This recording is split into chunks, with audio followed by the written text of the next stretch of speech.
todas. Vamos a hacer el esfuerzo de escribir, porque cuando uno escribe a mano, el cerebro se ejercita y aprende uno más. Entonces, advertidos. A mano todos los trabajos.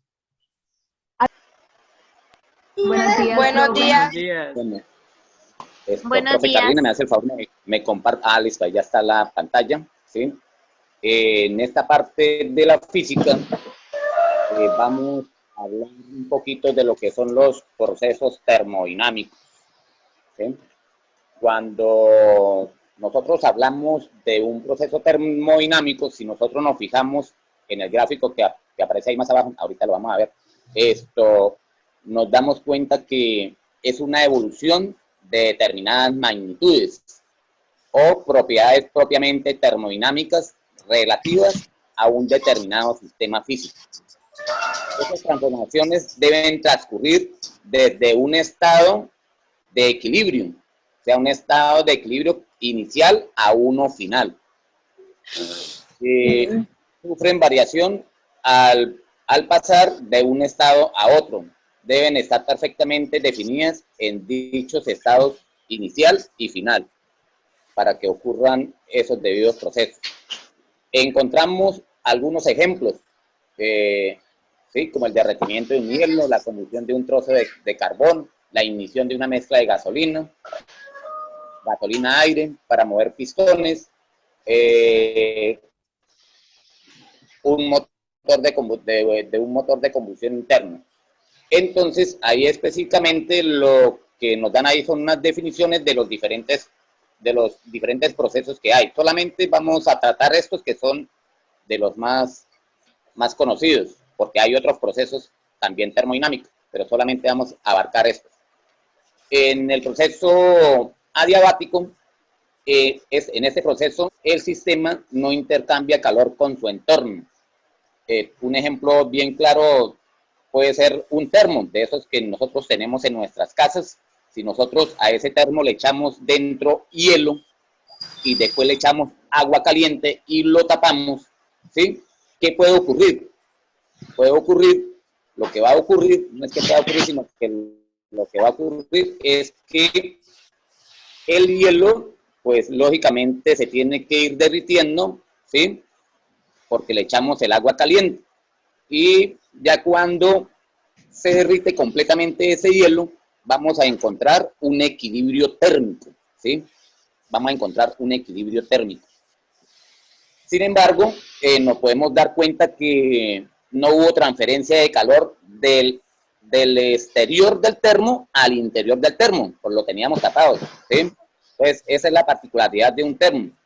Es lógico que nosotros, pues, a veces lo utilizamos para mantener la temperatura, bien sea fría o bien sea mantener la temperatura caliente, ¿sí? Pero ese es un ejemplo ya como más visual y que nosotros pues también lo hemos experimentado algunas veces, ¿sí? Ese es un proceso adiabático. No se intercambia calor con el entorno. ¿Listo? Esa es la definición. Y ahí pues tenemos otro ejemplo, ¿sí? Que ahí aparece la temperatura cuando le echamos aire, ¿sí? Vamos a inflar un balón, cualquier balón, o al baloncesto, de fútbol, cualquier. ¿Sí? El calor del balón, el aire encerrado, en la temperatura del balón aumenta porque hemos realizado trabajo sobre el gas. La presión aumenta y el volumen del aire encerrado en el sistema balón-bomba disminuye. Bueno, eso nos podemos dar cuenta que también ahí, ese aire que está encerrado ahí, ahí adentro, pues no vamos a tener nosotros un intercambio de calor, ¿sí?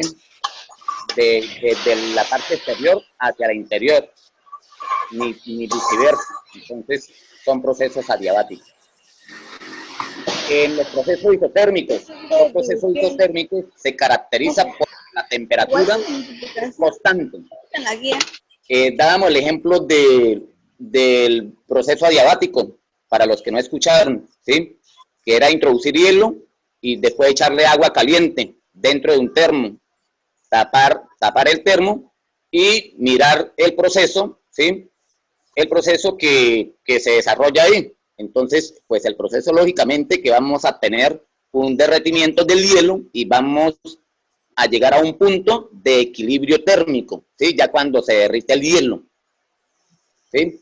Entonces, en ese ejemplo, que es muy común y que de pronto algunos lo hemos realizado, lo hemos visto, que es un proceso adiabático, porque no se intercambia calor del exterior del termo hacia el interior, ¿sí? No se está haciendo ningún intercambio de calor. Entonces, eso es un proceso adiabático. En los procesos isotérmicos, la temperatura va a ser constante y la presión y el volumen sí van a variar. Y ellos varían en una manera directamente proporcional, ¿sí? Es decir, si aumenta la presión, aumenta el volumen. Esa es de una manera directamente proporcional. En los procesos isobáricos, en estos procesos isobáricos, la presión es la que se mantiene constante. Por lo general pueden ocurrir en sistemas abiertos a la atmósfera o sistemas cerrados, cuyos límites puedan ser deformados por el aumento de volumen, de manera que contrarreste el aumento de la presión, ¿sí? Ahí lo único que va a variar es el volumen y la presión. El volumen y la temperatura, porque la presión va a ser constante. ¿Listo? En el proceso isobárico, la presión va a ser constante. En el proceso isocórico, también se le conoce como isovolumétrico o isócoro. En esas terminologías se pueden encontrar. Aquí, en esta parte de este proceso, el volumen permanece constante, no se realiza trabajo en el sistema, en ese trayecto, y lo único que va a variar ahí es la presión y la temperatura, ¿sí? Son los únicos que van a variar. En los ejemplos hablan de un enfriamiento de un frasco de helado. Bueno, hay una pregunta muy sencilla que es de contestar y que nosotros hemos visto ese comportamiento en nuestras casas con las ollas de presión, ¿sí? En las ollas de presión, cuando cocinamos, pues la utilizamos, por un lado, para ablandar determinados, ¿sí? Determinados carnes o granos, ¿sí? En un corto tiempo. Entonces, ese es el principal funcionamiento de ellas, ¿sí? Y lo otro es que mantienen el volumen constante, ¿sí? Pues ahí, en esa olla de presión que nosotros utilizamos, pues ahí preguntan cómo es el comportamiento de la temperatura y la presión, ¿sí? ¿Qué sucede con ellos? Y el volumen, y qué tipo de proceso es. Entonces, de acuerdo a las definiciones anteriores, ¿sí? Nos damos cuenta y podemos definir, yo creo que claramente, a qué proceso se está refiriendo, ¿sí? A qué proceso se está refiriendo. Entonces, no sé si hay alguna duda en esa pregunta, algo que pueda aclararle de más para esa pregunta, ¿no? Para la pregunta de la olla de presión.